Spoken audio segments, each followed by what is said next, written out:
Welcome to the Morning Skate, episode 307, Christmas Spectacular. Your host, Ked, joined by my co-host, Brownie. Guys, we have a long-ass podcast coming up your way with a whole lot of hockey, whole lot of NHL news, whole lot of all different things. But Brownie, how's it going, buddy? So when you're driving to your in-laws, you can listen to the entire podcast for that whole ride. Yeah, seriously, you definitely probably can. I mean, but okay, so here's the thing. Remember the last time I put notes into the thing and I was like, it's going to be forever, and it wasn't forever. So maybe I'm just kind of like hyping myself up a little bit, but who knows? This could be 15 minutes, guys. I feel like your notes this time had a much more ulterior motive than last time, but sure. I had to pull out a fucking calculator. What do you mean my notes this time? I was hammering stats. Crosby, you were, but there were some. You tried to sneak a few past the goalie. It's all right. I'll point them out as we go. Okay, we will see. But yeah. So Christmas is in a couple days. We want to make sure we get this podcast out for you guys. Just a couple quick things. Shout out to Ken again. As always, we probably mention him more than anybody, but it's well deserved. In a positive way, yes. Yes. Yeah. It's Kenton, Billy Guerin, and I'm not going to say who because you yell at me every time I say it. Okay. Yeah. But shout out to him. We wanted to get some more writers in the fold. Our Facebook's growing, our YouTube's growing. Pretty much all of our social channels are growing. So we want to make sure we're getting content out there. Brownie touched on it. I think it was maybe last week or the week before. We need more blogs. Blogs have been coming through a little bit, but we needed more. So Ken kind of put a graphic together for us, and we'd like to welcome, graphics. Yeah, our boy Frosty for the Flyers. Frosty, I don't know if he wants us to call him that, but that's what I'm going with. And then put it this way, it's either Frosty or Paste Eater, so it's his choice. No, come on. And then we have Wild Bill. We have Wild Bill for the Rangers. So if we have a Wild Bill, we're gonna have a Bad Boy Bill with the Penguins. So kind of cool that we got the rivalry between the Flyers and the Penguins. We got two new writers. That's pretty good. We haven't had Flyers or Penguins coverage, which are two teams that deserve coverage for sure. Yeah, I was confused when you said Bad Boy Bill. I thought Wild Bill did like a rebrand. No. Like he worked his way through all the bars finally in New York and he had to go to Pittsburgh. No, they're just different people, but we'd like to welcome them to the squad. I think absolutely. And Walshy, who might join the team, he's a ref, and he said he wanted to blog about like different decisions in terms of like, which later on in the show, there's something I want to talk to you about. I kind of wrote down a note. I didn't know that you could get kicked out of a game for a 2-minute minor. Oh, shit. No, I had no idea. I thought it had to be major. I didn't know that was like a thing. Like rule book wise, this is why I wish we had Walshy, because I was like, I've never seen that before. But that's kind of what we have for additional business. So welcome to the team, guys. We appreciate you. Yeah, and I know you wanted to touch on something before. Well, for those on YouTube, you got Ked in the Santa hat, me with the Santa beard right now. So it's your beard looks sick, dude. It's very white. It's gonna be fucking cool though. Come on, it's not white. It's gray, dude. You're silver fox, dude. Well, it's coming in pretty thick and pretty fast, and which leads to this. So, not a few guys know, and the other bloggers, but I just thought you and I talked offline, and we thought this was an important thing, especially with the holidays. With snow season coming up, too. Let me be the fucking motivating factor for you all to take care of yourselves. So, a few years ago, I had this like tightness in my like sternum area, and I went to the doc, and he was like, "I think it's reflux." I'm like, "Okay." Took some Prilosec, went away. So figured that's what it was. Yep. A few weeks before Thanksgiving, I was supposed to head up to Maine to work. My daughter came home sick on Friday with the flu, or on a Thursday, sorry. And that Friday night, I was supposed to go to the Huskies game and sit in the press box. And she was brag, by the way. No. The reason I mentioned it is because tell me the reason why you mentioned you're sitting in the press box. She was sick, and I said to Coach Carp, I was like, because I sit next to the beauty of the all beauties, Todd Lampert, and I was like, he's an older guy. I'm like, I can't. Todd must be protected at all costs. I can't go near him in the press box. And the fact that I interact with some of the players on the way out.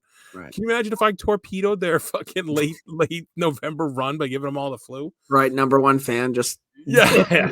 So so I ended up getting sick. I worked on Saturday. I felt like shit all day. I got home from work and they were sick, and I did some stuff and I got this like tightness again. Um, but it was really, really hard. And I was like laying on the couch, tears coming out of my eyes. It was like 7 or 8 on the pain scale. I was like, what the fuck? But I was like, oh, it's not a heart attack. So I don't have pain going down my left arm, right? Which is what everybody says. Yeah, they say left arm and like jaw And, pain. and they say it feels like an elephant sitting on your chest. It didn't feel like that. So I was like, yeah, I just must be sick. And then looking back, like I had like flop sweats. I was so dizzy, I had to crawl to the bathroom to heave because I got the flu on top of it. Mhm. And for like maybe the last 4 or 5 months, if I walked into the cold air, I would get this like tightness and I would have to take a few deep breaths.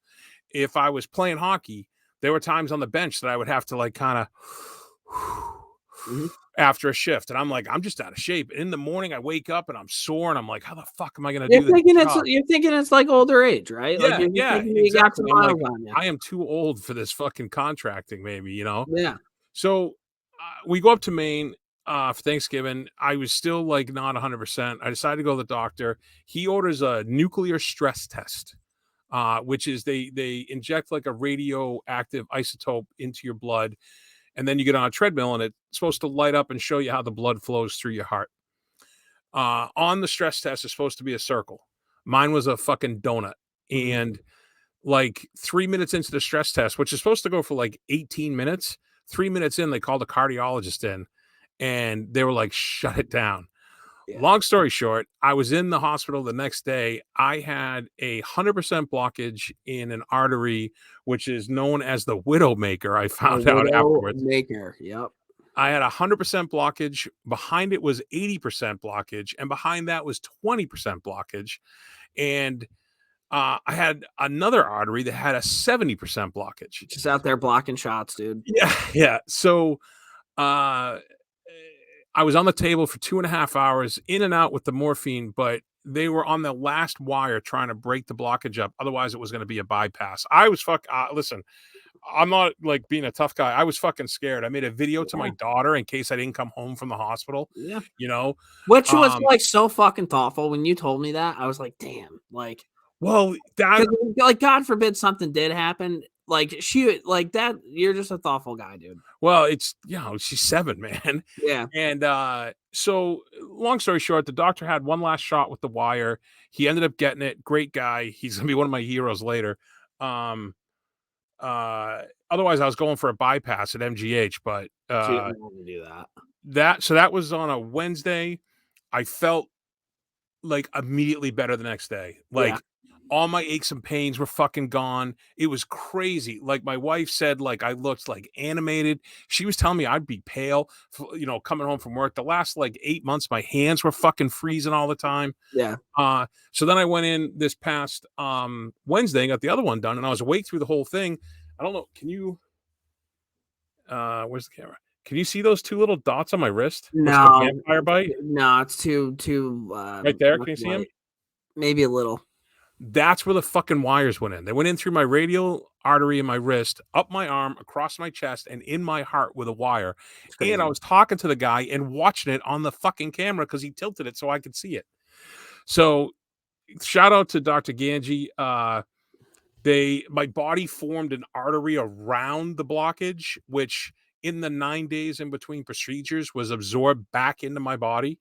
And I basically toughed out a heart attack at work that day and on the couch. And my buddy, Alistair Poppycock, my buddy John was like, you need to update your website and say, I will work through a heart attack. Yeah. So that's a hell of a tagline, honestly. Yeah. So right now, my company's on a hiatus for a little bit. I had a good summer, thankfully, and hopefully it snows so I can be plowing. But we're taking off till the end of the year. I got the guys doing some small stuff. But what I have to say is, I got a buddy, like one buddy of mine. We've been friends since we were 4 years old. He hasn't had his annual checkup in like 5 years. Mhm. Well, after this all happened, he made the appointment. Another buddy of mine is asking his doctor for an EKG because that was one of the things. I didn't have an EKG on file, so they couldn't tell if my EKG was abnormal or if that was how it was or something happened. They didn't have like a baseline. Yeah. So this is about as serious as we get, unless we're talking about the Blackhawks. But go to the doctor, get your fucking EKG, take care of yourselves. It's the holidays. You want to be with your family and celebrate with family. And I feel very lucky. And I can't wait to be. They told me I'll be back out skating after the new year. So it should be all good. I just got to go for other tests because your heart's like a muscle and it'll strengthen back up. And what's crazy is since the first procedure, so I have 2 torn ACLs, which is structural. There's nothing you can do until you get them fixed. But I had to wear knee wraps every single day because my knees would fucking kill. Like I would be sitting here doing the podcast with you and my pain level would be like a 2 all the time for my knees. Like I can't even kneel on the ground to play with my daughter with my knees. Since I got the operation, the procedure, it's not really an operation, I guess. Since I got the procedures done, I haven't worn the knee wraps once. Yeah, it's crazy. My hands are warm. Well, you got blood. You got blood flowing now. I was at 68% capacity blood. That's all that I was using. Mm-hmm. I have energy. I'm sleeping like a champ, and I'm waking up at like 5:30 every morning. Like, all right, I'm good. Let's go. Like, my body needs less time to recover. It's nuts. I can't wait to skate.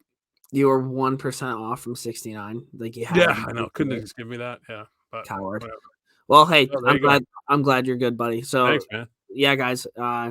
Never hurts to get checked up. I can't be saying that shit because I never do, but it's definitely something that. Well, I'm gonna have to start doing it once a year now. So. This is not a bragging thing. I'm not saying I'm like some fucking tough guy or superstar. I'm just saying use my scare as the motivation for you to go to the doctors to take care of yourselves. Yeah. So I think that's fair. Yeah. Well, glad you're still here, Brownie, dude. Thanks, buddy. All right. So that's what we have there. Now we have a shit ton of hockey stuff going on. So, jump in, baby. Let's get into Mea Culpas. Hi, this is Mea Culpa, and I'm here to introduce the Morning Skates Mea Culpas with Ked and Brownie. All right. So last time we were talking about Jacob Trouba and Patrick Laine. If they overlap, they actually played 3 seasons together in Winnipeg. Mm-hmm. Anders Lee, the stud of studs, was offered to play football at Harvard, Minnesota, and Notre Dame, but chose to play hockey for the Irish. He was the runner-up for Minnesota's Mr. Football, but he won Minnesota Player of the Year award. So they must have a lot of these. But, okay. And then fuck you, One Wheel. If you're not going to give me a sponsorship, don't rub it in my face and put up a post of Bronny James showing up to his college debut on a one wheel. You want to go viral? Get me on the one wheel tooling around historic Matthews Arena. That'll go viral. Fuck Bronny James. That would be pretty cool. Yeah. I'm not a LeBron guy. Give it to the guy who needs one. Bronny James could buy one for his whole team. I think Bronny James also had a cardiac event, so you guys have a lot more in common than you thought. Oh, I take it back then, Bronny. I apologize. There you go. Fuck you, One Wheel. No, I still love One Wheel. I still want one, but come on. So not too many mea culpas. NHL news. We have a lot to talk about, so here we go.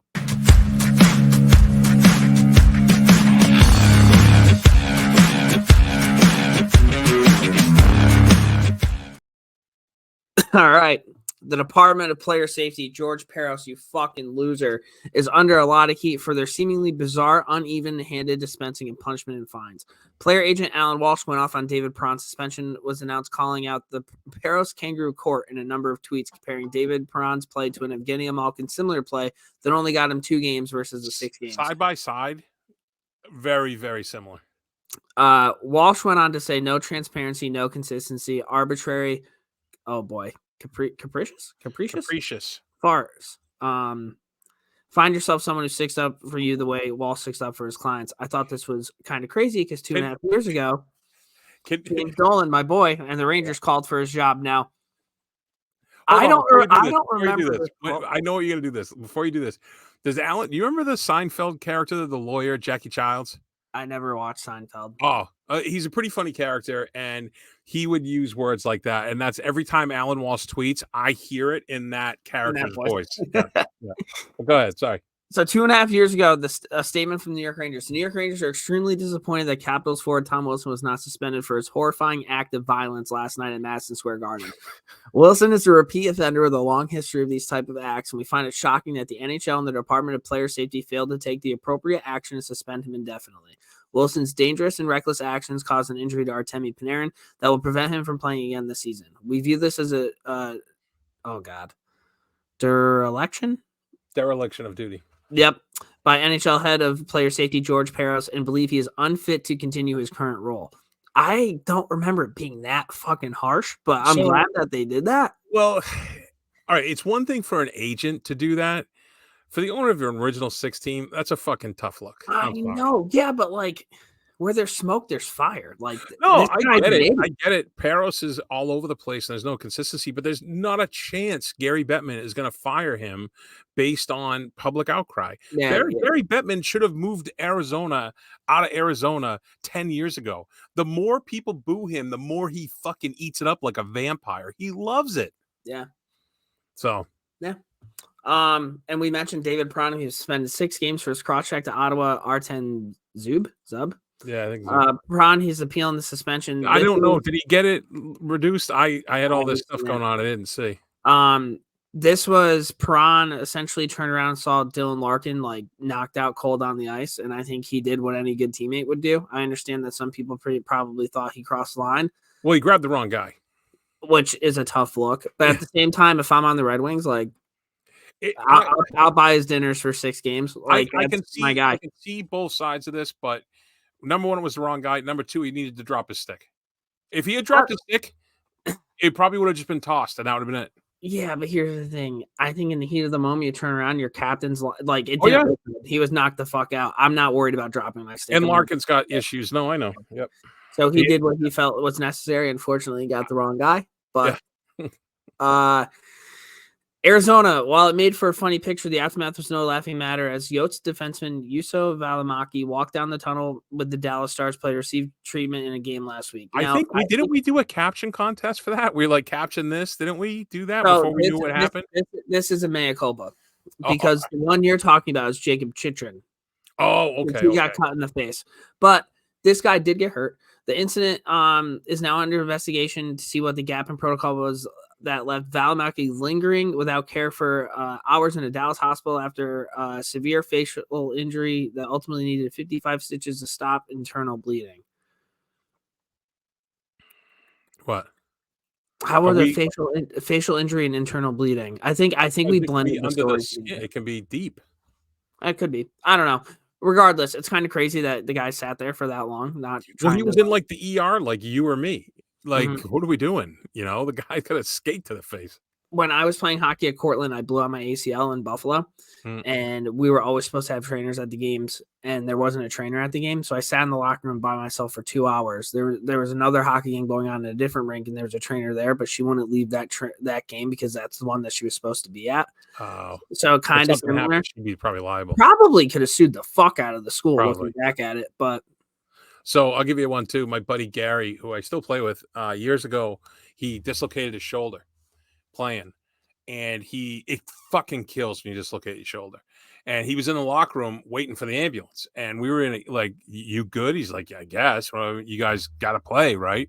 So he's sitting there and he's holding. It was his right arm, so he's holding it like this, right? And in the locker rooms at this rink, if you don't move, the lights go off. So he'd sit there and the lights kept going off. Then he'd have to be like, and like wave. Fucking poor guy. I still remember that. We had a guy on our Sienna team who would pop his shoulder out regularly. And the first time I saw it, like he got like stretchered like into like the ambulance. And he's there, and I'm like all worried about him. Looking around, nobody's really worried. I'm like, what's going on? They're like, yeah, this happens all the time. What are you talking about? Then there's a party later in the year. And he like fell, did it again. The guy's shoulder. Once you do a shoulder, you're Eric Branson was suspended 1 game for an altercation with Florida forward Nick Cousins. This was the coolest thing I've seen in hockey this year. Branson got buried from behind, got up, went to beat the shit out of him. They gave him a 5. They reduced it to a 2, and he's on the bench. He's looking over. He's like, "I'm fucking coming for you." I don't know if it was the next shift. He got him. The next time they're on the ice together. Yeah, and he got him good. Because I'm sure they were playing matchups and they were like, "Hey, cuz, why don't you sit?" Nick Cousins is such a fake tough guy, so it was really. Oh my god, that might be that's one of the worst turtles I've seen. Top 3. It was pretty fucking bad, dude. Like that was like, it was. Take your fucking lumps, man. I mean, you're not gonna die in a fucking fight on a rink, you know. And the only thing I wanted to just mention is Eric Branson, absolute fucking nail gun, like just an absolute beauty. He was actually spit on one time from Garnet Hathaway, and if you guys remember, he played for the Boston Bruins. So he played for the Bruins for 1 year. If Garnet Hathaway is anything, he's a fucking flyer. He is a fucking flyer. I mean, come on. And a Bruin. I mean, those are the two teams I would put him on. I love him when he was here. More Patrick Laine, we mentioned him in the mea culpas. He's out for 6 weeks with a clavicle fracture. In 18 games this year, he has 6 goals and 3 assists. Before the season started, he said for every point, goals, and assists he scores during the 2023-24 season, he'll donate $1,000 to the Ohio Health Foundation to provide mental health resources and support the Columbus community. Good on him. Yeah, but only $9,000. The best one ever was who is the guy that played for the Flyers and the Blue Jackets, the red hair? RJ Umberger? No. Red, Scotty Hartnell. Oh, okay. So Hartnell gave 1 year, he gave, I want to say it was $1,000 for every time he fell. Yeah. He's not a great skater. Hartnell down. Yeah, that was pretty cool. Great. There were t-shirts and everything. Yeah. I always liked him. UNH men's club hockey wins Instagram on Sunday. The team put up a pic of an empty Whitmore Center Arena while they were playing, and the caption read, "Puck down in Durham, sellout crowd for our annual Dress Like a Seat night." That's great. I love when I know it's club, but I just love that kind of social media, like the self-deprecating. I think it's great. Yeah, we used to play them 0-4 career. Do you know why they throw a fish for every first goal? What the history is? I should have looked that up. I didn't even know that was a thing. No. So for the UNH team, every time if you're there and they score first, they toss a fish onto the rink. I don't know what type of fish. I'm texting a kid who works for me who just graduated. All right, see if he answers. Go ahead, keep going. Edmonton is Stuart Skinner, the guy on the year. Skinner's stats aren't great. 19 games played, 10-7-1 with a 1 shutout. This might be a little dated. 3.03 goals against, 888 save percentage, but his last 6 games, he's 6-0-0, 1.82, and a 932 save percentage. I know the guy, Cody at World Hockey Report, is not too thrilled with the Edmonton goaltending situation. He seems to tweet about it all the time. Yeah, he's not a fan. But yeah. I mean, Skinner's doing what they need. Yeah. And I mean, who knows? He could have fallen off a cliff. Like I said, I apologize for some of this stuff being out of date, but got to get it on there. You're good. And Jack Campbell 4-6 with an 833 down there in the AHL, so not great. Okay. Winnipeg, per head coach Rick Bowness, Kyle Connor's out 6 to 8 weeks after taking a knee-on-knee hit from Anaheim Ducks Ryan Strome. While Strome received no supplementary discipline from the league, Scheifele took matters into his own hands, resulting in a fighting major and a game misconduct for Strome to go along with the 2-minute for kneeing. This is when a suspension is worthwhile to stop reckless plays, much like when Jacob Trouba had a very clean hit on Trent Frederick. Players have to be held accountable. This is why I wanted to bring it up to you. 2-minute penalty and getting a game misconduct. I've never heard of that. I think so the way it's supposed to go in the NHL is they're supposed to call these 5s, and then they watch the review and they can walk it back to a 2. Yep. If you call it a 2, you can't increase it to a 5, but you can give a game misconduct. Because you can give a game misconduct if one of the players goes, "That's a bullshit call, Stripes," you can give him a 10 right there. Yeah. Yeah. So that's their recourse. The refs are very hesitant to call 5s, and I think it would fix a lot if they called 5s and then walked them back. I know people get pissed about reviews, but at least get the call right, you know? Yeah. I mean, I'd rather see a review and get the call right than to see guys taking their own sticks and hitting themselves in the face. It was like when Pastrnak buried Lindgren from behind. It was the right call. I was going to say it was more like when Trocheck hit himself with his own stick and Pastrnak got 2. But go ahead. Ilya Kovalchuk has signed a deal with this God damn it. Spartak, I think. Yeah, Moscow. He hasn't played competitive hockey since 2021. In that year, he had 16 games played, 5 goals, 12 assists, 40 years old. I mean, maybe we'll get a couple highlight reels we can post on Instagram. Yeah. Other than that, I just don't really give a shit about the KHL, but good for him. No, I know. I just put it in because of him, you know. Yeah, yeah. I mean, dude, he was fucking electric. Oh, yeah. When he played. He was he had that oh shit factor. I've talked about that 1,000 times on this podcast. PWHL Toronto sold out season ticket memberships in 2 days. It's good. Pretty good. Take it. Washington, the Capitals and the Wizards have reached a framework to move their operations to build a new arena in Virginia's Potomac Yard by 2028. Disco, They're no longer the Washington Capitals then, right? I would think they'd be the Virginia Capitals. But Disco, if you're listening, we have a lot of Capitals talk coming up. And we don't ever really talk Disco about get into the document, or is this you? Nope, this is me, man. I just wanted to, give a little love. I also have one for Dallas later. Ivan Miroshnichenko debuted. He was diagnosed with Hodgkin's lymphoma in 2022. When it was announced his diagnosis, the Russian Hockey Federation said that he might miss the entire following season, but he returned to game action that November. The Capitals had drafted him a few months earlier. It took him time to regain the weight he lost and get his strength back, but at the Capitals development camp this summer, he made it clear that he was fully healthy and ready to go. During his first NHL training camp, he played in 2 preseason games, tallied 2 assists. It was expected that he would spend some time with Hershey, adjusting to North American style of play and working on his English, but after 2 months, he earned his first recall to the NHL. That's from Bailey Johnson at the Washington Post. Thought that was pretty cool. Yeah, that's nice. For the first time, 3 of Washington's 4 most recent first-round draft picks were in the lineup. That in 2022, McMichael from 2019, and LaPierre from 2020. LaPierre scored last night on a one-timer. Matt Pacioretty took another forgot Pacioretty was there until you wrote this. Yeah, I did too. Took another step in his recovery from a right Achilles tendon tear as he joined the Capitals for practice Tuesday wearing a regular jersey. Hopefully that'll help out. They're also expected to officially sign defenseman Ethan Bear at a later date. Bear will join the team for the morning skates and continues his rehabilitation process. Now we're going to talk Ovechkin. So he only has 5 goals this year. 14-game goal drought. Did some math. If he keeps up this pace, he's going to have 15 goals this year. One thing I guess that is good is he's up to approximately 12 individual expected goals at all strengths so far this season per natural stat trick. So it seems like, he's buzzing, but they're just not going in the net. He has 2 more years left after this year. He needs 894, including the 10 that I kind of put in there. If he scored 15 this year, he'd have to have 57 goals over the next 2 years. Is pressure mounting? He also only has 1 power play goal this year. Is he going to be able to say it? I have been steadfast throughout this whole thing. I don't want him to break it. I think that record deserves to stay with Wayne Gretzky. He's the fucking great one. Fuck Ovechkin. I hope he doesn't get it. Yeah, I mean, it's definitely it's. I don't know. I don't know if he's going to end up getting it. It doesn't look good right now, but he is Ovechkin. I mean, he still has that shot. I haven't watched enough Capitals games. I mean, he's a Hall of Famer. He's a Cup champ, and he was a captain of a Cup champ team. And he expanded his game by 75 feet in order to win the Cup. Because for his first 10 years, he didn't go below his own blue line. I couldn't stand it.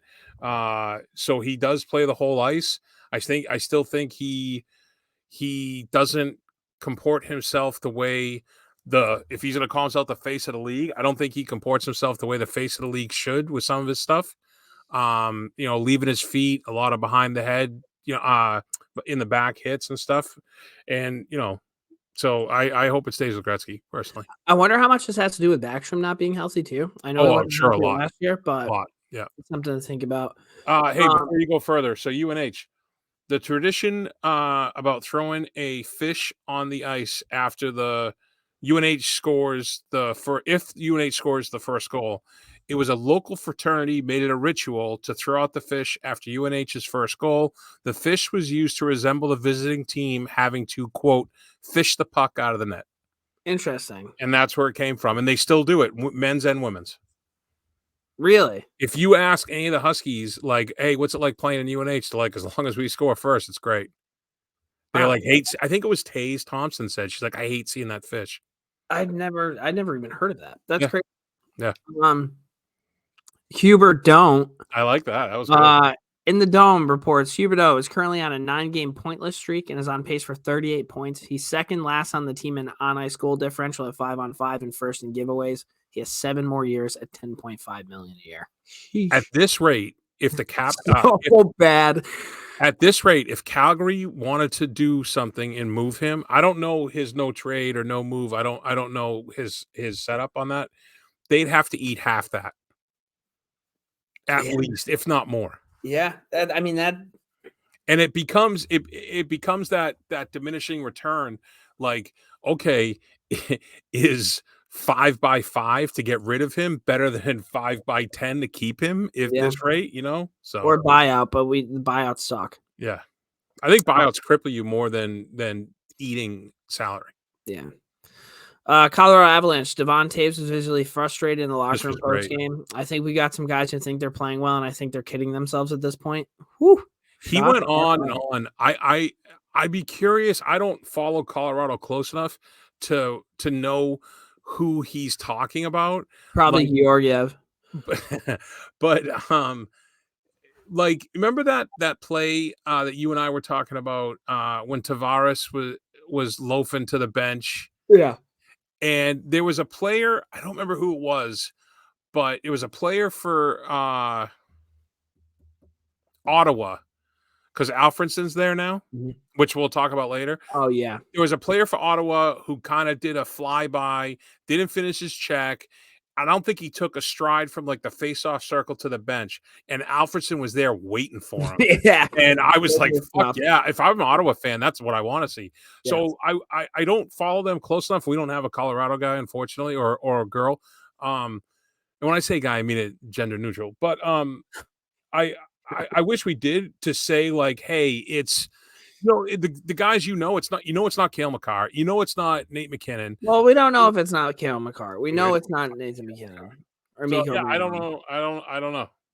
There's some other things going on there. Mikko Rantanen, after the game, coming in and saying that he had a Finnish teammate's dad who was talking shit about him during the offseason about training and stuff like that. He said that's for him. Colorado, they're unraveling. It's almost like if they got a different goalie, they'd be fine. NHL, per release, the salary cap is projected to rise $4.2 million next year. It was only supposed to go up one, so that's good. That is good. More NHL, the 2024 All-Star Game will have a change to the skills comp. This year's 12 All-Stars will compete in a series of 8 skills challenges to earn points, and the All-Star with the highest point total will receive a prize of $1 million. No other details have been released at this point. So this is curious to me. So now, are they not doing like the goalie challenge, the breakaway challenge? You know what I mean? It's very murky, and I'm nervous they're gonna fuck it up. Yeah, I don't know. I feel like when the skills are fun, I feel like when I was a kid, it was way cooler to watch like Paul Cryou and Pavel Bure and like for sure, guys really on and shit. I don't know if it's because I was a kid and like they tried harder and it wasn't as much as like a publicity stunt.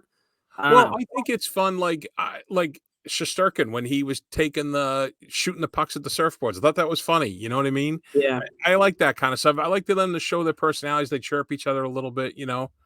I just I don't know. We'll see. Hopefully it works out. It's fun, but I feel like back then it was more competitive. Oh, for sure. Maybe they upped the prize money. Toronto injuries update. Joseph Wall is out with a high ankle sprain and is week to week. He made a 6 save. Was that against the Bruins?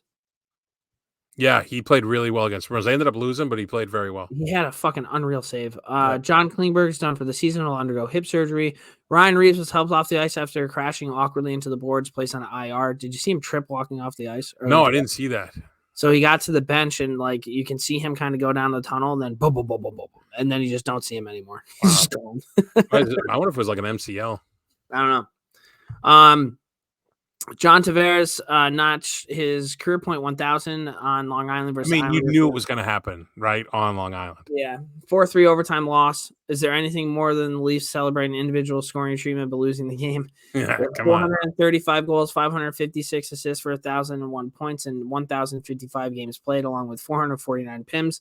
Another 22 goals, 22 assists for 44 points and 55 playoff games. Good career. Yeah. This led to a very nice Hall of Famer. I don't know. Probably. A lot of points. Yeah, we'll see. This led to a very nice, public back and forth between Biz and Butch Goring as Biz went at the Islanders crowd for booing him. Goring countered by inviting Biz and his 0 points to the island for a game. Then recently Biz extended the olive branch. Butch said, I think you should meet with Ovi. You're just the guy to help him out of the slump. And then Biz said the geezer is firing tonight. TNT should bring you in for a demo to show the fans how to put dentures and diapers on, you old fart. It's unbelievable. Yeah, I mean, Biz couldn't fucking sharpen Butch Goring's skates. Butch Goring sucks, dude. Oh, I fucking hate that guy. All right. Biz, like, you work for the Coyotes, so fucking lay off the Leafs chalk, man. I love it. The Sharks traded Nick. Yep. In a 2024 6th-round pick to Vancouver for Jack Studnicka. You just wanted to mention Jack Studnicka, I'm assuming. Yeah, studs. There it is. Maybe get a better chance out there. Roberto Luongo was honored with inclusion into the Canucks Ring of Honor, and Thatcher Demko and Sergei Bobrovsky took the ceremonial face-off. I do like those ceremonial face-offs when it's all the goalies. I just think it's a funny aesthetic, you know? In 448 games played with the Canucks, 367 starts, he was 252, 137, and 50, 919 save percentage, and 2.36. So I went and I looked up our guys. Henrik Lundqvist, 459, 310, and 96, a 918 and a 243. Tuukka Rask, 308, 165, 66 with a 921 and a 2.28. So Tuukka actually has the better numbers in terms of, not as many starts and not as many games played, but I thought that was interesting. I would have thought Hank had the best numbers out of all of them. Well, Lundqvist would have. It's a much also got shitty, and it's a much longer sample size with not as good of a defensive structure in front of him. Yeah, I saw. I forget who it was, but they tweeted out. I don't know how they come up with it, but they can make a percentage of how many star seasons somebody had. What's Hank qualifier to make it a star season? I don't know, but Hank had 67% of his seasons were considered star seasons. I think 10 of them, 3 of them were considered a very good starter. And then one of them was kind of like a replacement year, which was his last year because he kind of because he was in and out of the lineup, right? Yeah, but you also too with Tuukka is that Zdeno Chara's prime was Tuukka's career. Yeah, and he was doing like 26 minutes a night, and he was a fucking like a street sweeper out there. You know, it's hard to score that guy's on the ice. I will say this whole thing, and good on Luongo, right? He had great numbers with Vancouver, dude. Yeah, I didn't know that. He didn't have the. I don't think he had the self-confidence to be like funny like he is now. You know, when he got to Florida, I think it's a very tense atmosphere. But I am so tired of these Canucks like Bieksa all the time. He's like, he was there when it mattered most. When you lost the fucking cup, guy, you didn't they talk like they won 5 cups during Luongo's time there. Didn't Corey Schneider start those games? No, Luongo played them all. Okay, well, that one's on me. Well, in the run-up, Schneider, I think, maybe played some on the run-up to the final. Okay. But Schneider was supposed to be the next great thing, and it never happened for him. Yeah. No. Buffalo Sabres, old school tough. Rob Ray took a puck to the face during a recent Buffalo-Arizona game, and after wiping blood off his face with a towel, kept on doing his job between the benches. They were asking him about it. He's like, yeah, a normal guy would have been stretchered off, not me. He's funny. Dude. I was all for this until he said, a normal guy would have left. Shut the fuck up. Listen, Rob Ray. Dude, that's exactly what I would have said. It's great, but let someone else say that. Stop fucking. I hate when people are going around patting themselves on the back. And I'm sure Rob Roy would turn my head inside out. But Brownie, he didn't mean that. He was kidding. Oh, I only read it. I didn't hear. No, he was kidding. The way he said, he's like, "Yeah, normal guy be straight." Like he wasn't. All right, like, fair enough. Then no, it was kind of funny that he said it. Like it was Mr. Ray. As much as I hated you playing against the Bruins all those years, I take back what I just said. I enjoy the self-deprecating humor. It's one of my favorite types, so I apologize. 900 NHL games played, 3,189 PIMs. If you go on Hockey Fights, you can look up top fights. His top fights was Dennis Vial. It was rated at 9.22, Ty Domi an 8.72, and back to Vial with an 8.63. To put it in perspective, the top NHL fight for this season is a 7.01. So here's a quick Rob Ray story. There was one time against the Bruins.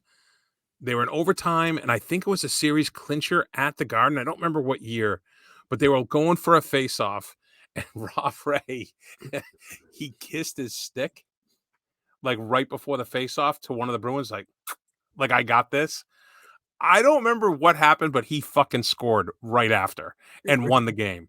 And I still can remember that. And I was like, what the fuck? Rob Ray of all people. Like he shouldn't have been on the ice in that moment. Right. You know? That was funny.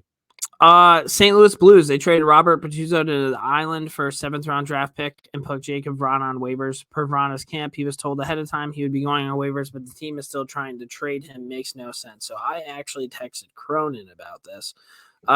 This is what he said. He got out on waivers, but no one claimed him because he's a cancer, so now he's in the minors and will likely try trading him, is what Cronin has to say. So interesting to see. They also fired head coach Craig Berube. And they named Drew Bannister interim coach. Berube went 206, 131, and 44 over his tenure with the Stanley Cup Championship in 2019. The longest tenured coaches right now, John Cooper, he took over in 2012. Mike Sullivan for the Penguins, 2015. Jared Bednar. There's a lot of rumors about Sully right now with what's it, Dubas, not happy. Yeah. And he's like, when a GM comes out and forcefully says, Mike Sullivan's my coach, see ya. Yeah. Jared Bednar, 2016, Rod Brindamore, 2018, Todd McClellan, 2019, and Sheldon Keefe, 2019. Jordan Cryou. Did you write it like that on purpose? Yeah, what a fucking loser this kid is. So listen, I'm not sure who's the bigger loser, Jordan Kyrou or the fucking St. Louis fans. No, I back the St. Louis fans. Butthurt over Berube, like I get it. I rescind that. I'm back out on the St. Louis fans. Jordan Kyrou was asked about Craig Berube, and he's like, "Well, he's not my coach anymore." And they interviewed pretty much everybody else on the team, and that was taken out of a much longer answer. Sure, but when you interviewed everybody else on the team, everybody else said, "Listen, we feel responsible for this. Chief's our guy, whatever." And then this Kyrou thing happens. They had every right in the world to boo this fucking guy. So that's what they did. So what does this guy do? Getting booed.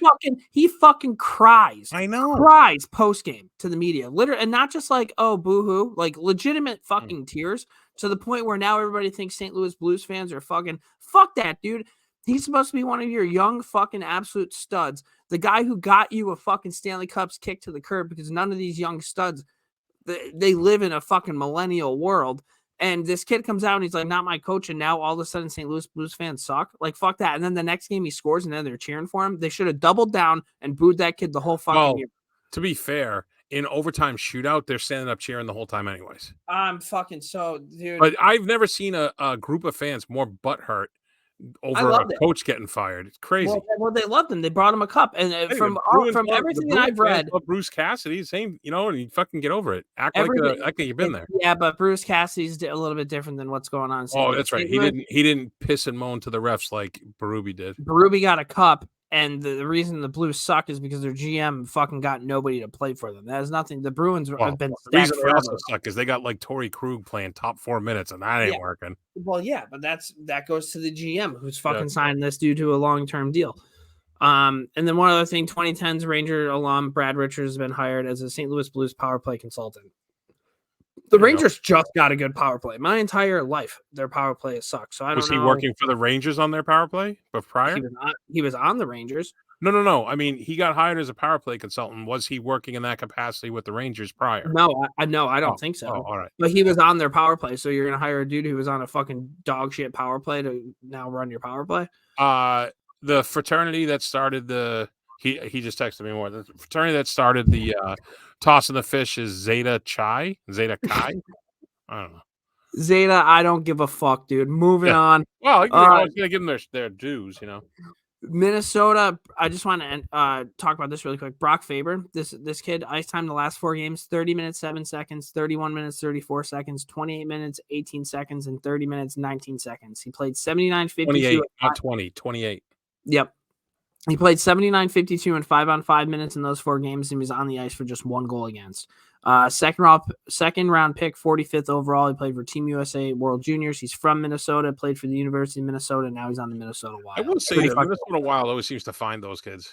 It's kind of sick though. Like, I agree. He's living his dream and he's a stud. So, Carolina placed veteran goaltender Antti Raanta on waivers. He's currently 6.5-1 with 3.61 and 854. Injuries plagued his career. The only thing I have to say about him reminds me of like Archis Urbe. Remember that guy? Perfect comparison. I saw you that in the notes. I was like, fuck yeah, kid. That was a good one. Pittsburgh, this is cool. In 2008, I don't understand anything you put in here. Go. All right. In 2008, Sidney Crosby started the hockey program called Little Penguins for area kids to learn to play hockey. One of those kids faced off against Sid this week when Arizona faced Pittsburgh, and Logan Cooley got the start. Really, really fucking cool. Yeah, that was a nice one. He moved to 13th all-time with 1,535 points. Where will he finish? So I listed everything out. The great one, 2857. Yager, 1921. Messier, 1887. Howe, 1850. Ron Francis, 1798. Dion, 1771. Eisman, 1755. Mario Lemieux, 1723. Sakic, 1641. Esposito, 1590. Bork, 1579. And Thorin, 1539. So right now, defenseman on that list. Go ahead. Yeah, which is fucking wild. Yeah. So right now he has 1535. Now I did some homework. So he's 36 years old and he's a free agent at the age of 38. I went over the last, I think, like 7 years of his career. I saw how many points he had, kind of came up with a point per game. So over this, He averages around 1.15 points per game, and That's during for his career. well, no, this is just from the age 30 to age 36. 1.15 points per Oh, game. it was higher when he was younger, I bet. Yeah. And he's averaging around 68 games because of injuries, whatever it might be, right? So based on that, that brings this year's point total to around 79. So that would bring him to 1581 by the end of wait, I fucked Next that up. year. By the end of next year, yes. So by the end of the year 2024-25, if he's going on this pace, he should be at 1659, which would put him just above Joe Sakic and below Lemieux, who has 1723. I don't think he's going to catch that. I can see him get above Sakic. That's why that math came in. Okay. Nobody understood a fucking word I just said, but I think he's going to be above Sakic. Sid is actually, because we talked about this a few weeks ago, he's still on pace for like 90 points this year. It's a little better than maybe he's tailed off the last week and a half, but he was on pace for 90. And for his career, he's over a point a game. So if he averages 78 games, say 70 games, then it's easy math. 3 years, that's another 240. That puts him over Lemieux. Are we positive about that? Well, he's at what? You said 1523? Yes. Right? 1523 and 240 is 1763. Yeah, I mean, it could happen. Yeah, so he be up by Yzerman, and above Yzerman, he be chasing Dion right then. So listen, there's nothing I won't put anything past Crosby. I think I think he only has this year and next year, and then he's a free agent. I think he only has anywhere. Well, the reason why I'm saying this is he going to retire? Oh, that's what I'm saying. Maybe it would depend on the other two. Yeah. So, Jaromir Jagr picked up his. Speaking of not retiring, he picked up his first point of the season, a primary assist, 51 years old, whatever. And then the Wild didn't start Marc-Andre Fleury when they went to Pittsburgh. Why? No idea. And then they came here and played the Bruins, and Fleury played out of his fucking mind. Yeah, I don't know why they didn't do that. I feel like when I assume the coach, Marc-Andre Fleury, would have earned enough respect in the league and from his team to the coach to be like, hey, do you want this? Well, who's their new coach now? Because I forget his name. It's not Evanson. I forget who it is. Yeah, I don't know. I thought that was kind of a weird move. Speaking of firing coaches, though, Ottawa fired head coach DJ Smith and named Jacques Martin as interim head coach and named Daniel Alfredson as the assistant coach. Smith was in his 5th season behind the bench in Ottawa and has compiled a 131, 154, and 32 record in his tenure. With the new ownership group in place, this was only a matter of time. Digging through evolving hockey's data from Graham Nichols, and at the team level, the Senators minus 13.42 goals saved above expected is the worst mark in the league. Could Chief go to Ottawa? I don't know if people are just saying that because of the Brady Tkachuk there in St. Louis.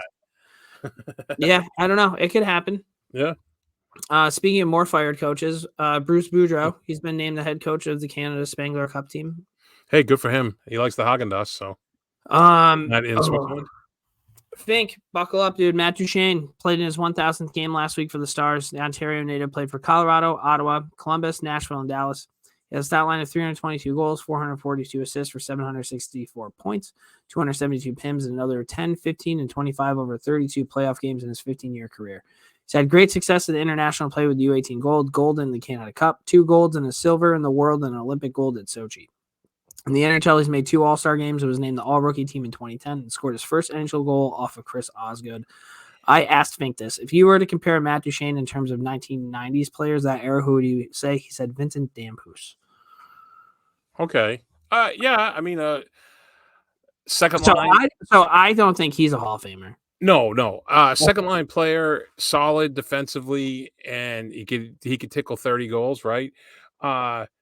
Is Duchene kind of a cancer in the room in his later years?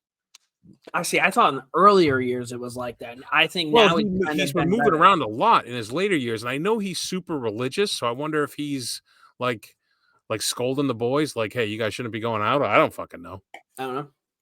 And I asked Fink. I told him, "Hey, we're going to be talking about Stars." He wanted to let us know that Mike McDonald is having a statue outside the arena across from the already built Dirk Nowitzki statue. And then Jamie Benn, 501 assists. He's third all-time for the Dallas Stars. He's second games played with 1060, second in goals with 367, third in assists with 501, and second in points with 868. Jamie Benn, Dallas Stars legend. Yeah, Ring of Honor, not Hall of Fame. Retires jersey. Depends what he does on the way out. Definitely. Oh, he makes some more moves like he did last year. The Dallas, yeah, but you think about the Dallas Stars, like, they literally only have, if you were to, there's two players I think of when I think of the Dallas Stars. I think of Mike Modano, and I think of Hatcher. No, I think of Zubov. Oh, yeah. But, like, other than that, like, Jamie Benn, I think should be on there. Yeah. Oh, yeah, for sure. Jamie Benn, all time. I mean, we'll see. Seattle acquired Tomas Tatar in a trade with Colorado for a 2024 fifth-round pick. Tatar was 1-8-9 in 27 games played with 10 penalty minutes for Colorado and signed through the end of this year with a $1.5 million contract. I don't know why they picked him up, but that's what they did. I was thinking that's not a bad price tag for someone who's going to eat minutes in your bottom six. I wonder if he wanted out. Maybe he was tired of Taves yelling at him. Yeah, it could be. The moment you've all been waiting for. The son of Jerome Iginlas, the youngest of Iginlas' kids, made his WHL debut at 15 years old. He notched an assist in the game. He also scored his first goal. I just want to give myself a shout out for the blog that I wrote about him. A lot of people might not know that this has just been a facade the last however many things. I've just been kind of letting Brownie roll with it, but if you're thinking of who the biggest Iginlas fan is, you're looking at him. So I will say this: this wasn't in response to his blog or anything. I swear. I will say this is it was a pretty funny interview with him. They asked him like about nerves and everything, and he said he was most nervous about the rookie lap that he had to skate.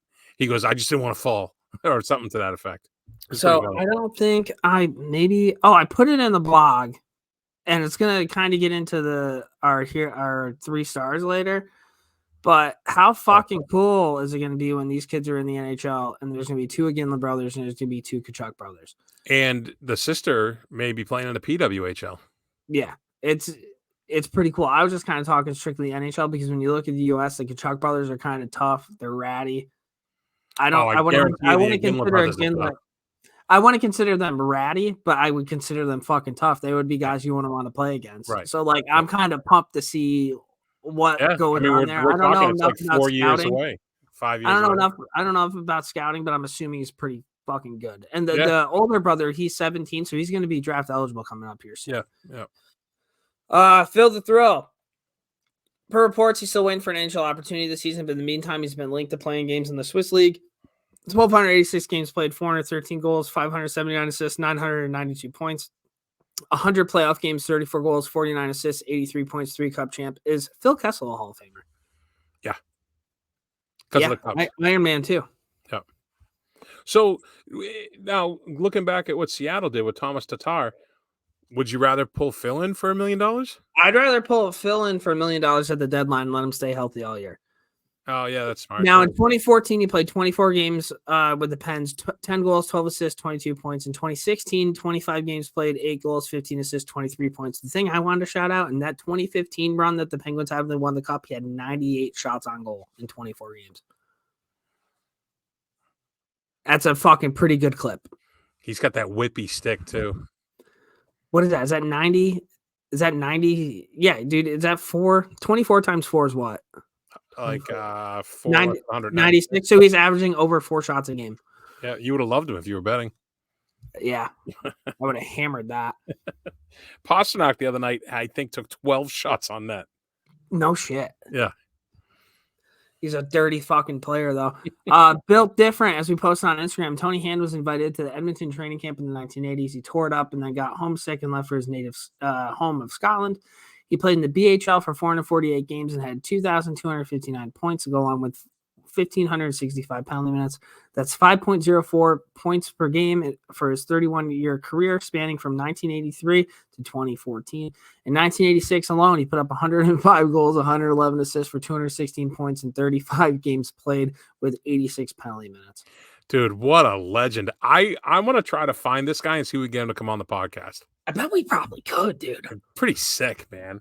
Yeah. I hope, and we'll see how thick his brogue is, right? Mhm. We can And do then subtitles. I just wanted to mention this. So this is Yeah, one sure. of my favorite fucking things. We're talking about crazy stats. Nick Antropov, remember the big motherfucker from Kazakhstan? He had the tinted visor. He played in a tournament, represented his country in 5 games played. He had 23 goals, 31 assists for 54 points. Is that good? Yeah, I think so. People don't do that in beer league. And he's doing that representing his country. I can't do that in warm-ups.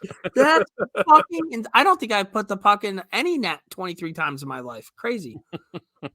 All right. So now we're gonna dump and change.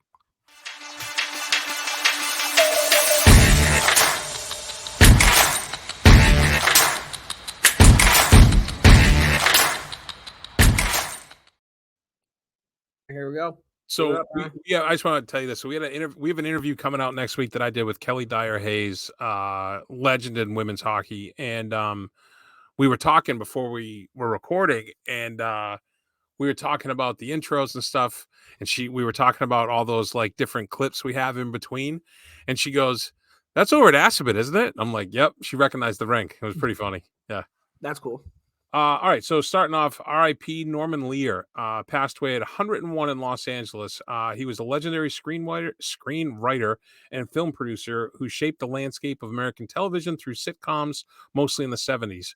All in the Family, Maude, Sanford and Son, One Day at a Time, The Jeffersons, Good Times.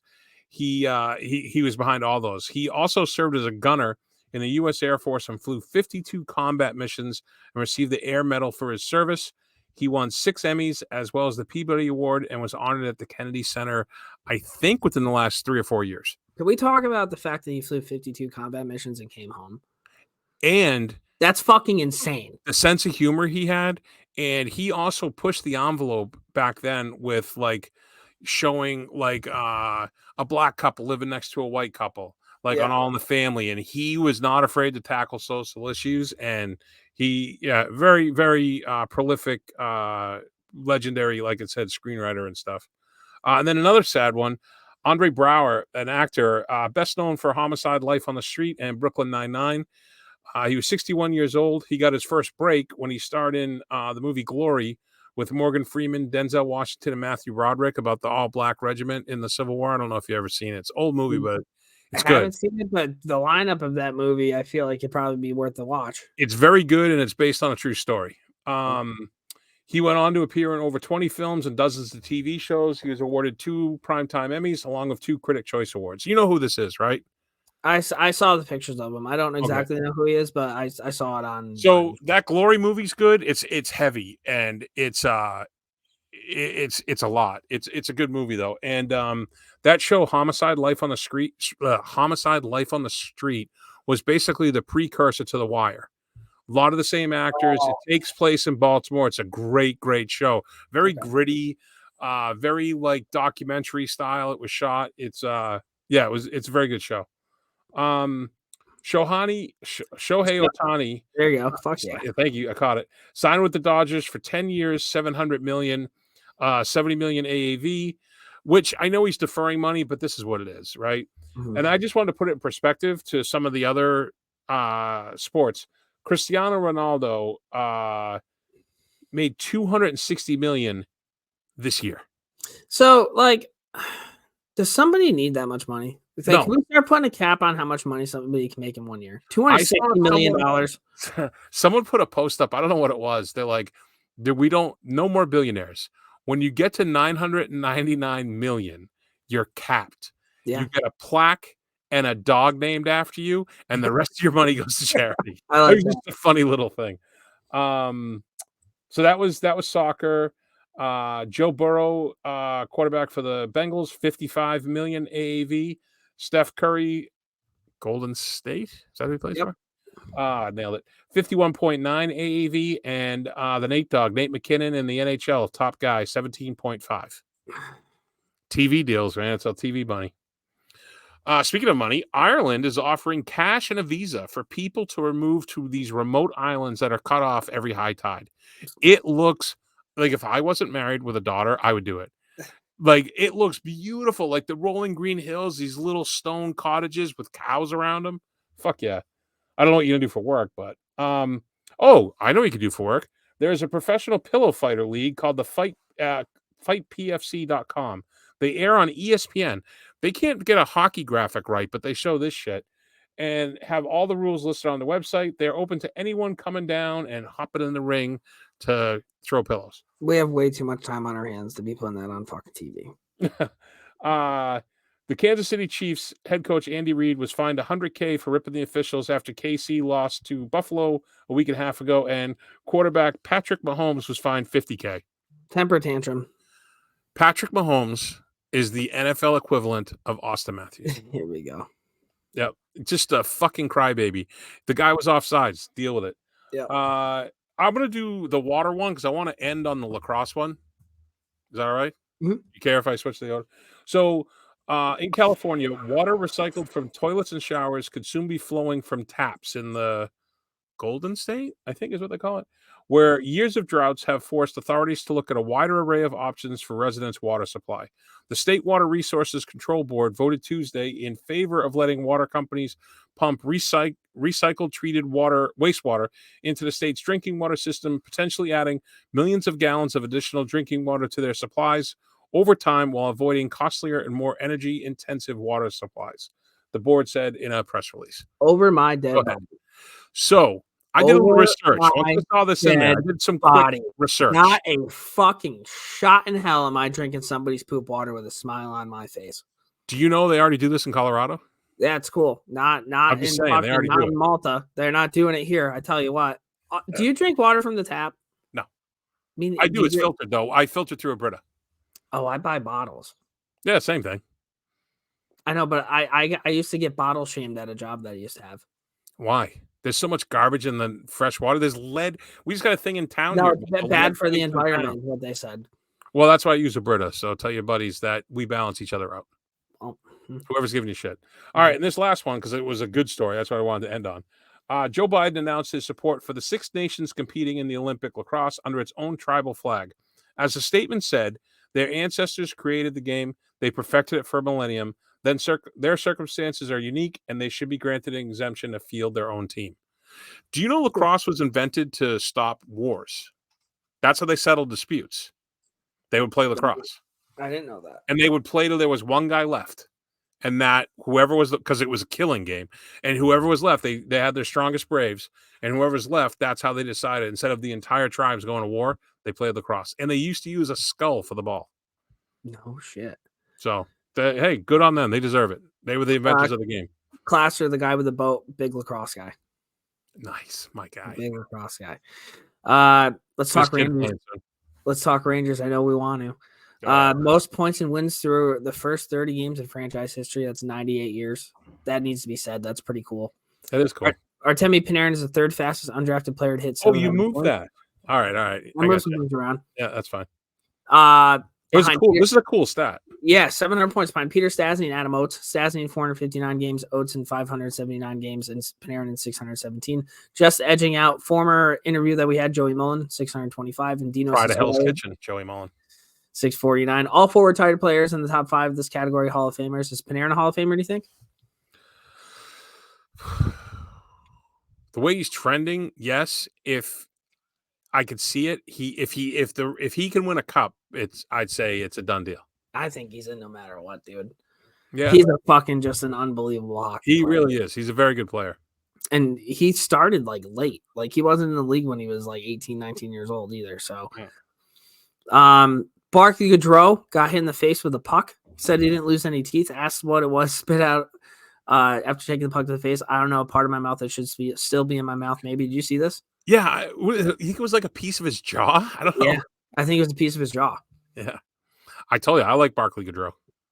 The Rangers had to call up Adam Edstrom the other night because I think Bonino was sick. Oh, that's his name. Okay. He scored his first goal. Yeah, 6. He's got wheels though. Yeah, like normally they call up these big dudes and they can't skate. This kid can skate. It was kind of cool. Somebody had under the radar. Since I wrote my fucking Keandre Miller out there together, good God. Since I wrote my Vincent Trocheck blog, 6 games played, 2 goals, 4 assists. That's a point per game in case people were wondering. Chris Kreider notched 2 goals against Anaheim to surpass Adam Graves for 3rd most goals all time for the Blue Shirts. He He has 16 goals, 10 assists in 30 games played. He has 8 power play goals. Do you know how many goals that is? Just curious. What do you mean? What's the number? Oh, no. Okay. I didn't write it down. I was just curious. I can look it up. Did you put in his name here? Who? The leader with 9? Oh, no, that's you. Okay, I didn't mean to put the whole thing. I was going to ask you if you knew who led the league in power play goals. Colorado, Valerie Nichushkin. Wouldn't have known that. A long way for that fucking setup. Every left wing to have over 100 goals over the last 3 seasons. There's only one. It's Chris Kreider. That's pretty crazy. Jonathan Quick is undefeated in regulation this season, 9-0-1 record, 926 save percentage, 209. So is there a goalie controversy going on in the Rangers right now? I mean, no, Igor, but I think the numbers, Igor should be the backup. Igor's our starter. It's just nice to have a backup who can stop the puck. 281, Chris Kreider for goals. Wow. The leader of the Rangers is Rod Gilbert. 406. I feel like that's low. The Rangers, if you look at the history of the Rangers in terms of forwards, like a lot of our best forwards were from like so fucking long ago. 406, that's the leader. Hold on. Keep going. Jacob Trouba, he's second in the NHL in block shots with 97. He has 3 games in hand behind McNabb at 98. 71 hits. He's the only skater with 80-plus block shots and 60-plus hits as of December 19th. Will Cooley leads all rookies with 77 hits. He has 5 goals and 2 assists for 7 points. Capo Caco might be back after the All-Star break. The Rangers sent Filipino to Michigan neurologist Jeffrey Kutcher, who is a go-to independent concussion expert around the league.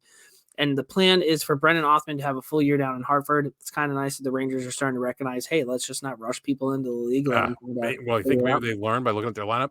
So what did we say? It was 408, we said? Mm-hmm. So it's not that bad, I guess. That would make him 4th all-time for the Bruins.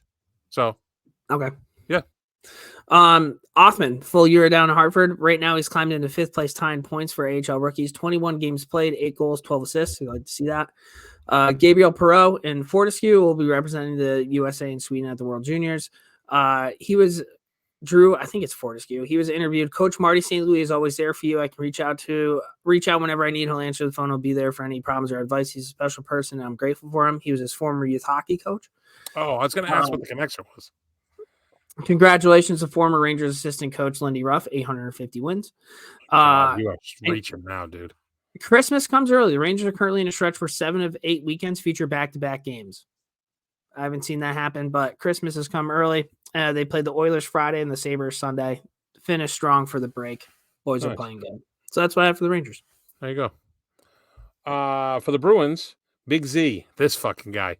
He finished another marathon in Florida supporting the Special Olympics and has completed 5 marathons and 1 half Ironman since September. Dude, like, buddy, go to 5 guys. Relax. Yeah, right? Bro. Tuukka was brought in to practice a week and a half ago as an e-bug for the game versus Buffalo. As Swayman was sick, Ullmark started and Brendan Bussi was the backup. But, of course, all these, like, clickbait fucking morons are showing Rask, and they're like, Rask is back, like all their headlines, idiots. Matty Petra will be allowed to join Team Canada for the upcoming World Juniors. He is the number 1 center over there. With his tying goal the other night, Brad Marchand has surpassed Bobby Orr for sole possession of 6th place on the Bruins all-time scoring list. And the Bruins, a little bit of a touch stretch. They want to. Why is that? Why?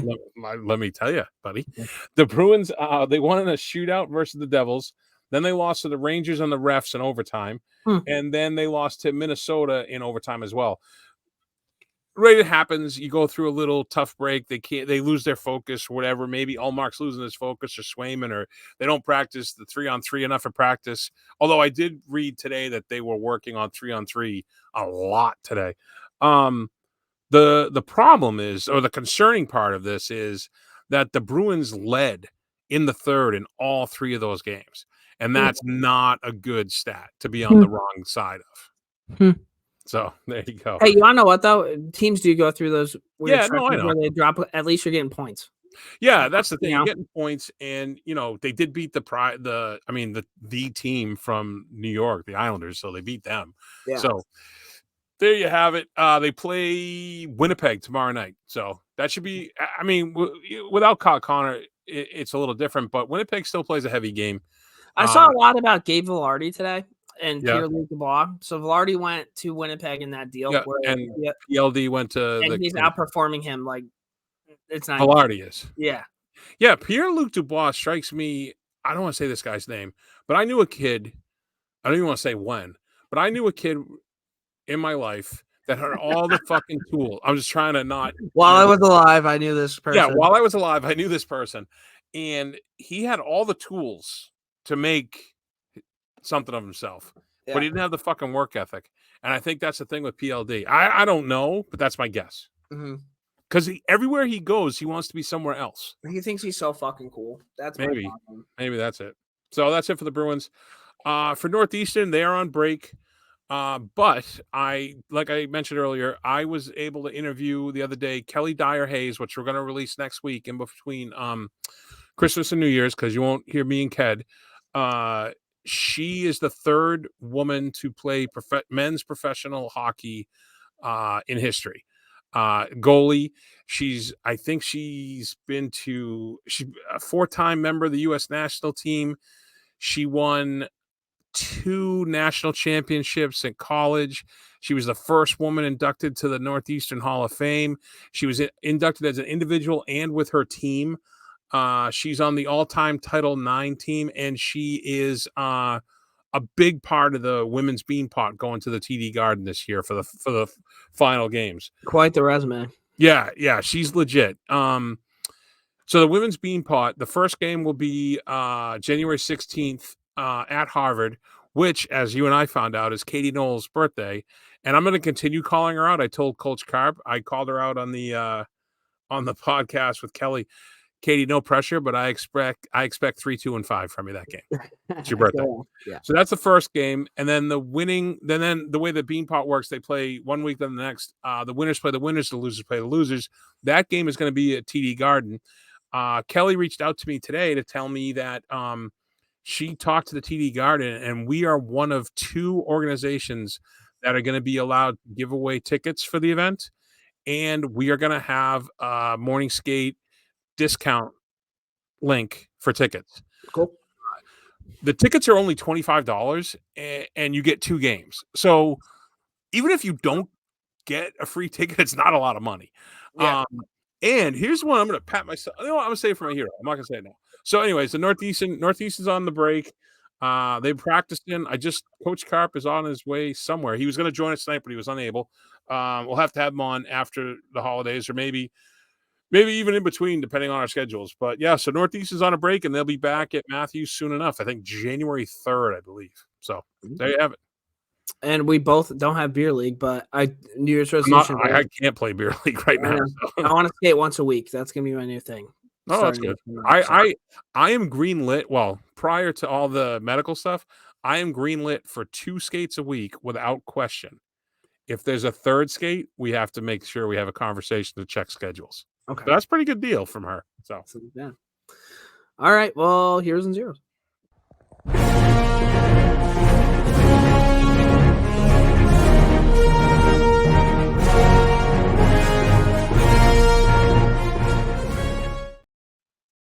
Do you have any 0? Oh, you have 1 0.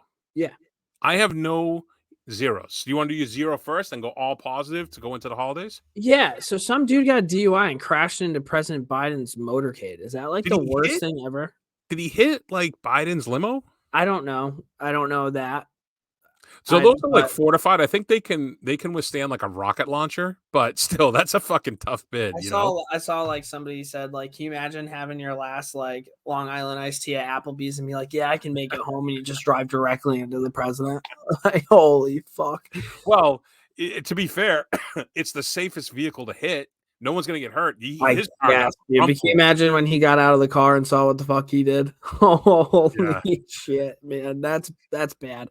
That's a tough one. Yeah. You want us to go back and forth with heroes? We got a bunch, both of us, right? Yeah, I have a hero zero situation. Oh, all right, go ahead, fire up. I don't even know if it's a hero zero. I just want your thoughts on it. So I went to Dunkin' Donuts the other day. I walked inside, ordered my stuff. They say, hey, this order's ready. They said what I had. I grabbed it, got in my truck, drove, and realized I had the wrong order. What do you do when that happens? Was the Just order keep going, close to right? what you want? Yeah, I had one of the things I wanted, but then had like 2 other things I just didn't order. Was the coffee made the way you like it? Yeah. Keep going. Okay, that's what I did. Yeah. Even if I turn around, they're not going to take the food back. Right. So, okay, that made It me sucks feel for better. the other guy, but it's not like you did it maliciously. Yeah. So That's yeah, just a thought. So, all right. All right, I'll do one of mine. So James Patterson, do you know this author? Do you know who I'm talking about? You ever heard his name? I don't read books, dude. Oh, sorry. He gives so this guy's like a hugely successful author. He gives away what he calls employee bonuses. He does them to booksellers, librarians, and teachers. He gives away $500 cash. It's 300 grand. And he's been doing this since 2015. I mean, he makes a shitload. Has to. And people nominate their friends, they can nominate themselves on his website, and he picks them. So good on him. He didn't have to do that. Okay, that is cool.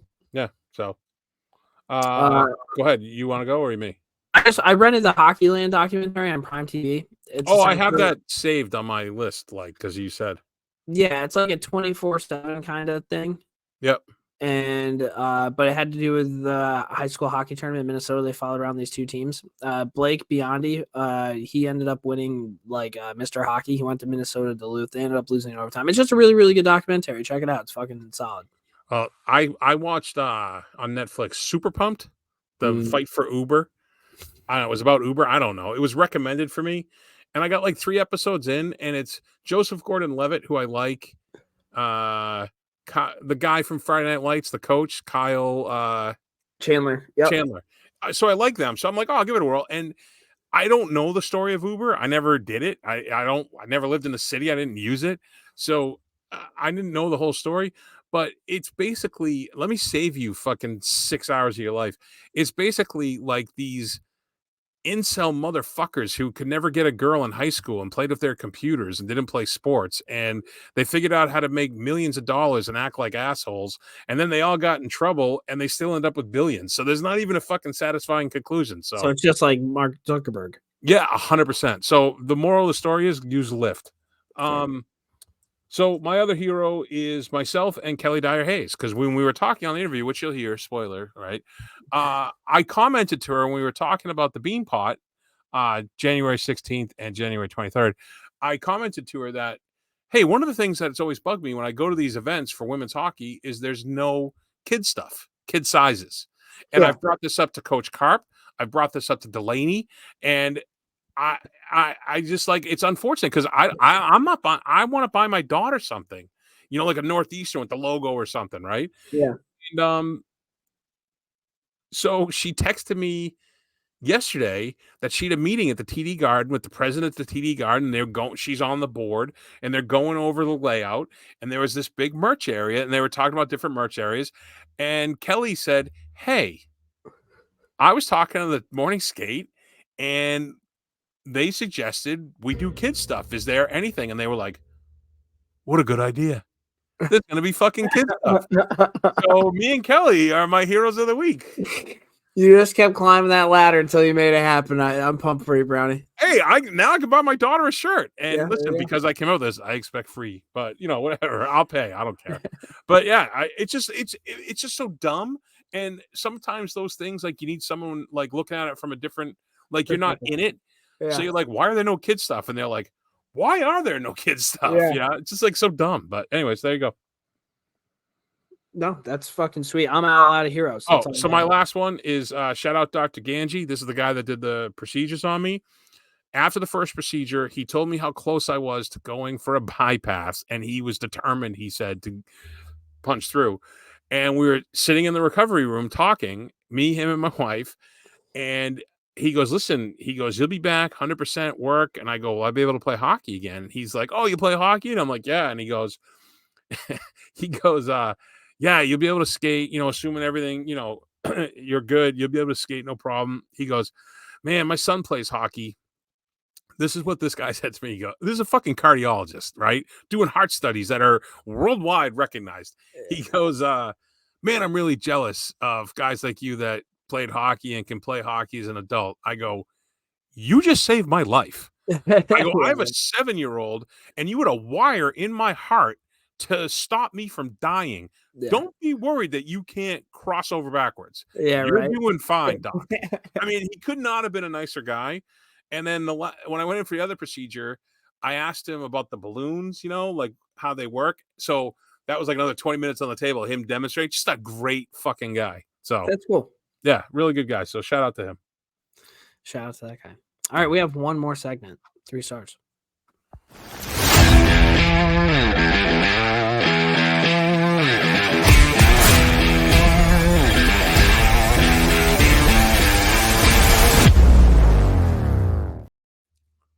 Those fucking videos.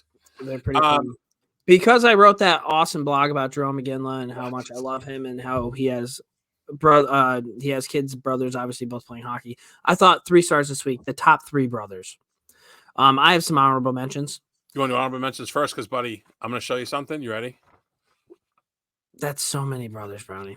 I had a lot of brothers. I have Tyrion and Jaime Lannister from Game of Thrones, the Hound and Don't know who they Malin from Game of Thrones, Brian Dennis and Carl Wilson of the Beach Boys. I mean, legends. Wilson, right? Yep, Brian Wilson, Yeah, Dennis Wilson, Carl Wilson. The Doobie Brothers. Nice one. Not brothers, but sure. It counts. Jason and Jeremy Giambi, the Gold Thong and Moneyball. Oh, yeah. The steroid twins. Yep. And I thought this was interesting. The highest scoring brother combos in NHL history. You guys might think it's the Sedins with 2,034 points. It's actually the Gretzky's. Yeah. So that's what we had there. All right. So here's my honorable mentions. I'm first going to do my daughters because we were sitting at the kitchen table. These are hers.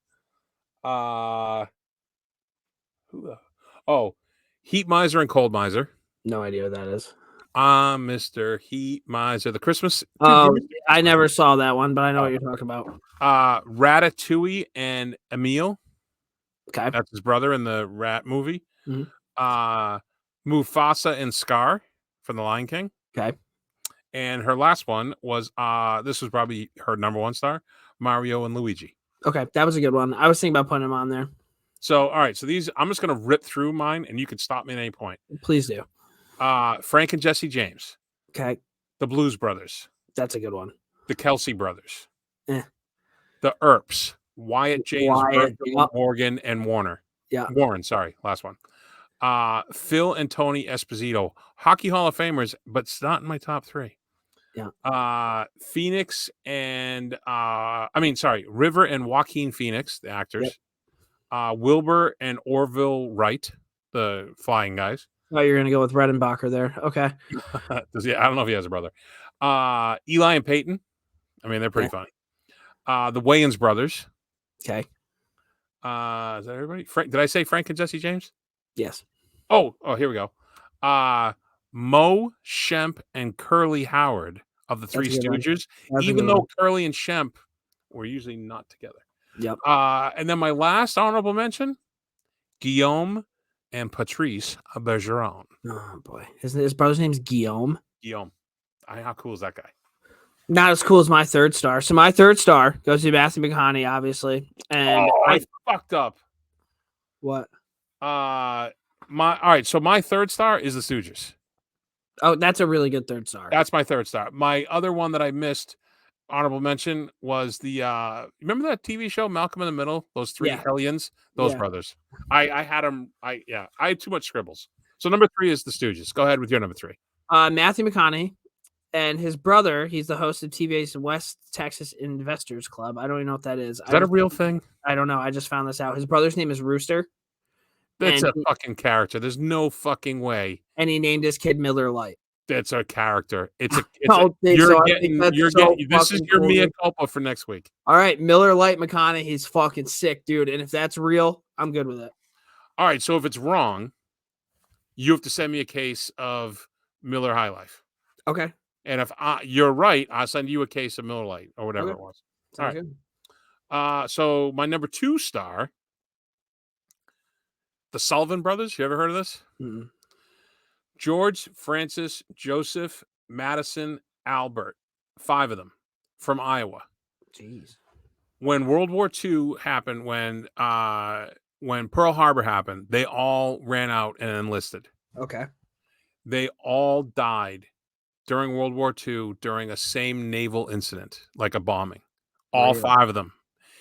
It was so devastating morale-wise that the U.S. War Department established a sole survivor policy, meaning brothers can't be served like that, and they were the basis for Saving Private Ryan. Whoa, no way.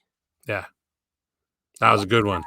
That's a really good one. Because I was like, oh, Saving Private Ryan, is that real? And I looked it up, and that's Sullivan's. Interesting. Okay. Yeah. So that's my number 2. My number 2 is Billy and Tim Riggins from Friday Night Lights. Tim Riggins was the fullback that, got with all the hot girls, and his older brother was Billy, who older brother, I forgot that. Like just a drunk dude that coached football, but they were both hilarious. So wasn't his dad a drunk dude too? You're thinking of the movie? Oh, the TV show. I never saw the TV show. Yep, that'd be my second star. My number 1 star. Yep. Legends of the game. Sutters. Okay, that's a good one. Brent, well, I pulled up some stats. Brent, Brian, I think that says Gary, Dwayne, Rich, and Ron. A combined 4,994 games played. 1,320 goals. 1,614 assists for a 2,934 points, which is more than half a point a game for all 6 of them combined. You know what's crazy though is they barely beat Wayne Gretzky. Yeah, I know. Is that not fucking wild, dude? Because like they're awesome hockey players. Oh yeah. Well, this is where they did beat Wayne Gretzky. Combined 7,224 PIMs. That means as a group, they were like 1.25 minutes a game in penalties for their entire career. Wait, how many minutes? 7,224.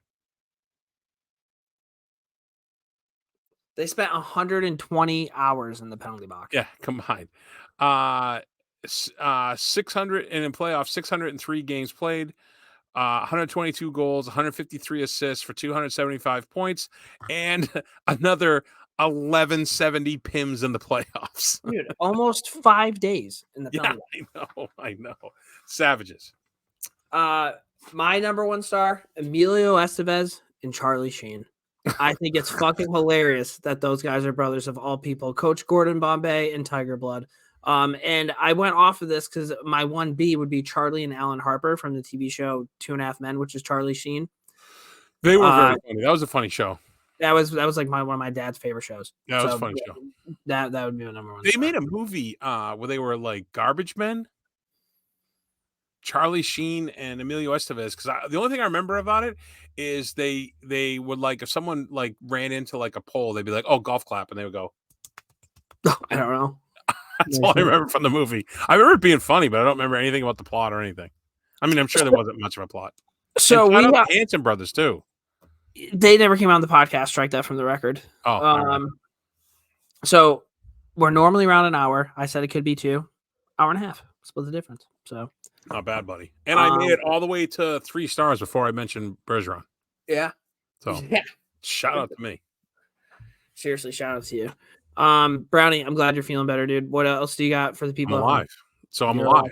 So if Iggy wants to come on the podcast and talk to his 2 biggest fans, we can talk about me battling back from a heart and him just having the heart of a champion. Yeah, and he has my heart. So there you go. When's his birthday? I'm just fucking with you. Dude. When's his birthday? Tell me it's the same birthday as you. Oh no, who I have the same birthday as though? Who? Adam Oates. Oh, that's cool. Yeah. Panarin's is 1 day after mine. I don't really have any people lined up with me, but have you ever looked it up? Yeah, there's nobody really all that great. So Iggy's is July 1st, free agency day. Oh, that's sick. Yeah. But all right, guys. Yeah, thanks for tuning in. We'll get this live tomorrow morning, and keep your head on a swivel for the Kelly Dyer Hayes one dropping next week. Shout out to your Hanukkah song, by the way. Oh, you like that? Yeah, that was good. That was good. So I happened to run into Alistair Poppycock today around town. And he's like, "When's the next podcast coming out?" And I go, "Oh, actually, we're recording tonight." And he goes, "You going to sing the Hanukkah song?" And I go, "I'm not singing it, but you should." He goes, "I can't." And I go, "You know what? Hanukkah's always is past." I go, "You know what we're going to do? Next year, wherever we are in Hanukkah time when we're recording, I go, I want you like right here. And when we go, hey, Happy Hanukkah, he comes sliding in and sings the song. What is he going to be dressed as? Probably a rabbi, knowing him. Who knows? Okay. Or like a dreidel. Yeah, he's shaped like a dreidel. Oh, you want to hear something funny? Have you ever seen these ads for Celebrity Shinny League? Have you seen this like spam shit? So I did some research and I got this email, and you can sign up to play with either on Ray Bork's team or Bob Sweeney's team. And you can do it with a bunch of teams. Like the Rangers probably have one too. And this guy puts this company together, and they go around and they do this. And I'm reading, and I forwarded over to Johnny Poppycock there, and I was like, hey man, what do you think? And I read the thing wrong. I thought it was $184. It's I think 5 payments of $184. Fuck that, dude. But you play with them, you hang out in the locker room, you get customized jerseys, socks, pants, and undergear, and then there's like a barbecue afterwards. And I'm like, once in a lifetime, dude. That'd be fucking sick. I have a plan. There's a way that you can do a charity game with the Bruins alumni. You have to adhere to some particulars, and I'm gonna look into it for a morning skate. You got to come up for it, and Hal's got to come down for it. Obviously, yeah. So we can skate with the Bruins. You go out there in your Ranger sweater and chirp them. That'd be awesome. So, shout out Iggy. Pay attention for next week, Kelly Dyer Hayes, and keep your eyes out open for some discounted and possibly free tickets to the women's beat punt in January. No pressure, Katie. No. All right, guys. Well, thank you guys for tuning in. Merry Christmas, Happy Hanukkah. We will talk to you soon. Happy New Year.